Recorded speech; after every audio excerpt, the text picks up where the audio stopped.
Jumpa lagi di Halo Timnas yang akan menyajikan informasi terupdate mengenai Timnas Indonesia. Di antaranya, 3 pemain naturalisasi perkuat Timnas Indonesia U20. Pelatih Kenya sindir Timnas Indonesia. Media Malaysia senggol Timnas Indonesia bawa-bawa Jordi Amar.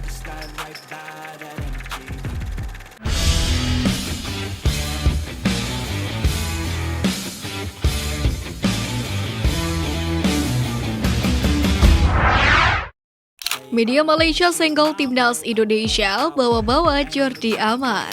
Skuad Garuda diketahui akan menjajal kekuatan Burundi pada 25 dan 28 Maret mendatang. Media Malaysia Makan Bola memberikan prediksi Sintayong kini bisa tersenyum lebar lantaran bisa memanggil hampir seluruh pemain terbaiknya ke dalam skuad Timnas Indonesia. Salah satu keputusan Sintayong yang disoroti media Malaysia itu adalah memanggil Jordi Amar. Dia menganggap kehadiran bek naturalisasi itu sangat dibutuhkan oleh Timnas Indonesia.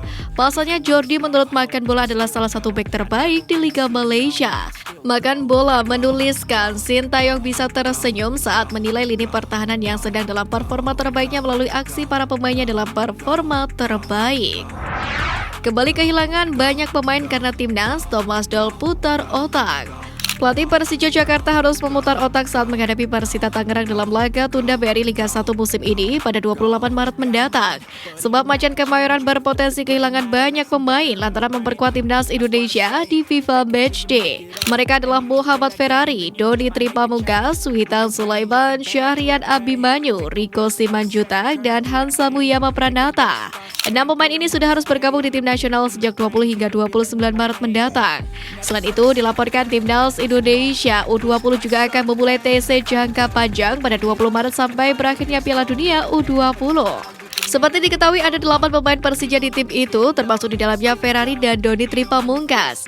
Situasi ini tentu membuat Thomas Doll memutar otak, terlebih 2 pemain asing Hano Behrens dan juga Abdullah Yusuf Helal menyelesaikan musim lebih cepat karena ada masalah kesehatan. TC jangka panjang Sintayong kembali dapat kritikan. Pelatih PSM Makassar Bernardo Tavares kembali mengkritik kebijakan pemusat latihan atau TC jangka panjang Timnas Indonesia yang diterapkan di berbagai kelompok umur. Menurutnya TC jangka panjang menghambat perkembangan pemain-pemain muda. Bernardo juga mengatakan bahwa TC Timnas Indonesia turut bertanggung jawab atas meredupnya performa beberapa pemain muda. Pelatih berusia 44 tahun itu pun memberi contoh beberapa pemain PSM Makassar yang menjadi korban TC jangka panjang. Di mana setelah pulang dari TC, ketiga pemain PSM sulit mendapatkan menit bermain reguler karena kalah bersaing dengan pemain-pemain lain di skuad Jugo Eja. Oleh sebab itu, Bernardo tidak ingin ada lagi TC jangka panjang, terlebih TC tersebut umumnya digelar di luar agenda FIFA. Jadwal Timnas dan Persib Bandung bentrok, Mark Locke beri keputusan. Mark Locke saat ini tengah dihadapkan pilihan sulit antara membela Timnas Indonesia atau memperkuat Persib Bandung. Pemain berposisi gelandang itu sebenarnya mengaku senang kembali dipanggil Timnas Indonesia. Apalagi dengan kemenangan atas Burundi bisa mendongkrak ranking Indonesia.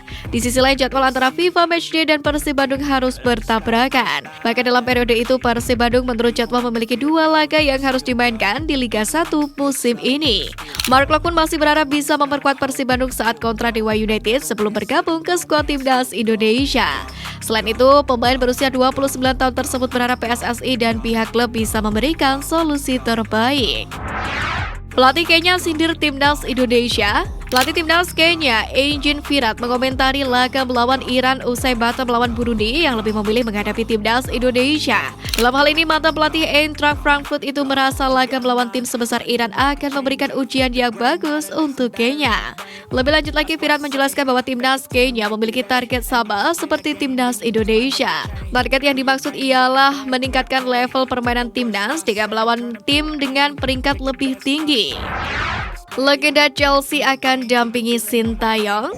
Sebuah kanal YouTube yang membahas sepak bola, yaitu Kreator Bola, membuat sebuah narasi yang menyebut bahwa legenda Chelsea John Terry akan melatih Timnas Indonesia. Dalam video tersebut juga menyebut bahwa Erick Thohir sudah begitu dekat dengan John Terry dan menginginkan sosok pelatih berkualitas mendampingi Sintayong.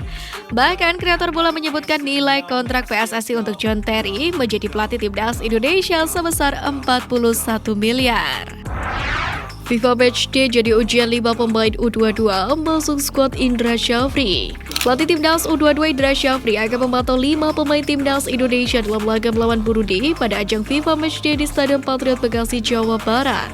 5 pemain itu adalah Elkan Bagot, Pratama Arhan, Witan Sulaiman, Rizky Ridho, dan Ramadan Sananta. Pasalnya kelima nama itu usianya masih bisa membela Timnas U22 Indonesia di SEA Games 2023 Kamboja. Indra Syafri pun akan melihat apakah kelima pemain itu layak atau tidak membela Timnas U22 Indonesia. 2 pemain yang dicoret Sintayong jelang TC U20. Timnas Indonesia U20 akan menggelar TC di Korea Selatan. Namun sebelum itu, skuad Garuda Nusantara akan menggelar TC di Jakarta mulai 20 Maret. Sebanyak 29 pemain pun telah dirilis. Pada daftar itu, Sintayong memanggil beberapa wajah baru, sebut saja Imade Tito dan juga Victor Detan. Namun Sintayong juga mencoret sebanyak 2 pemain yang dibawa ke Piala Asia U20 2023. 2 pemain tersebut adalah Marcel Yanuar Putra dan Ferdiansyah. Pada Piala Asia U20 2023 lalu, Marcel sama sekali tidak pernah diturunkan. Sementara Ferdiansyah sempat dipasang sebagai starter di laga Timnas Indonesia U20 kontra Suriah U20. Namun sayang, pemain Persib Bandung itu ditarik keluar pada menit ke-13 karena cedera. 3 pemain naturalisasi perkuat Timnas Indonesia U20. Sintayong sudah merilis 29 nama yang akan memperkuat Timnas U20 Indonesia pada TC di Jakarta dan Korea Selatan. Dalam 29 nama tersebut, Sintayong memanggil 3 nama yang masih menjalani proses naturalisasi. Ketiganya adalah Justin Hubner, Ivar Jenner, dan Rafael Struijk. Ini bukan pemanggilan pertama ketiga pemain tersebut bersama Timnas U20 Indonesia, di mana pada tahun lalu ketiganya pernah bahu-membahu saat Timnas U20 Indonesia menjalani TC ke Eropa. Bahkan Rafael Struijk berhasil mencatatkan gol saat Timnas U20 Indonesia menghadapi Slovakia saat TC di Spanyol. Meski begitu, ketiganya harus melewati satu langkah lagi agar bisa membela Timnas U20 Indonesia pada ajang resmi. Kurnia Mega lelang medali hingga jersey Timnas Indonesia. Mantan kiper Timnas Indonesia yang pensiun dini Kurnia Mega mengakui sedang melelang barang pribadi miliknya untuk biaya pengobatan. Memang hingga kini Mega masih berkeluh dengan penyakit yang membuatnya lebih cepat gantung sepatu. Mega sendiri merupakan kiper fenomenal. Pria kelahiran Jakarta 7 Mei 1990 ini sudah membela Timnas Indonesia sejak 2013 kala masih berusia 22 tahun. Bukan hanya sebagai pelengkap namun sebagai kiper utama.